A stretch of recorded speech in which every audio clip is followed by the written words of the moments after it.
పట్టుకోవాలా seize the ship అన్నాడు. అది కాల అసలు సీజ్ ది షిప్ కాదురా బాబు, మొత్తం పోటీనే చేద్దాం అనుకుంటున్నారు. ఏంది నాకు అర్థం కాల. మొట్టమొదటి చెప్పొచ్చుగా. కానీ ఒక్క విషయంలో మాత్రం నాకు బాగా నచ్చాడబ్బా చంద్రబాబు నాయుడు గారు. పవన్ కళ్యాణ్ గారిని ఎంత చక్కగా ఉపయోగించుకోవాలో అంత చక్కగా ఉపయోగించుకున్నాడు. ఎందుకో తెలుసా, ఈ కేవీ రావు అనే వ్యక్తి చంద్రబాబు నాయుడు గారి బినామీ అని, చంద్రబాబు నాయుడు గారే పోర్టు కట్టబెట్టాడని భీంకాలు పలికాడు. ఎవరు? పవన్ కళ్యాణ్ గారు. ఎప్పుడు? 19 ఎన్నికల్లో ఉపన్యాసం చెప్పాడు. ఇది అన్యాయం, అక్రమం, దోపిడీ, కేవీ రావుకి మొత్తం కట్టబెట్టేశాడు. అన్ని కేకలేసావే. ఇవాళ వెళ్ళి కేవీ రావు గారికి డిస్ప్యూట్కి ప్రారంభోత్సవం చేసి వచ్చాడండి.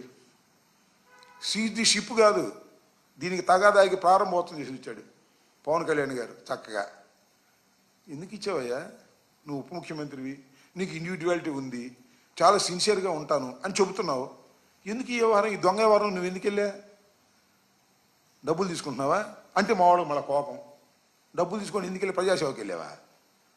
అసలు కేవీ రావుకి మన అరవిందోకి జరిగినటువంటి ఒడంబడిక సక్రమం కాదని ఎలా చెప్తారు మీరని అడుగుతా ఉన్నా.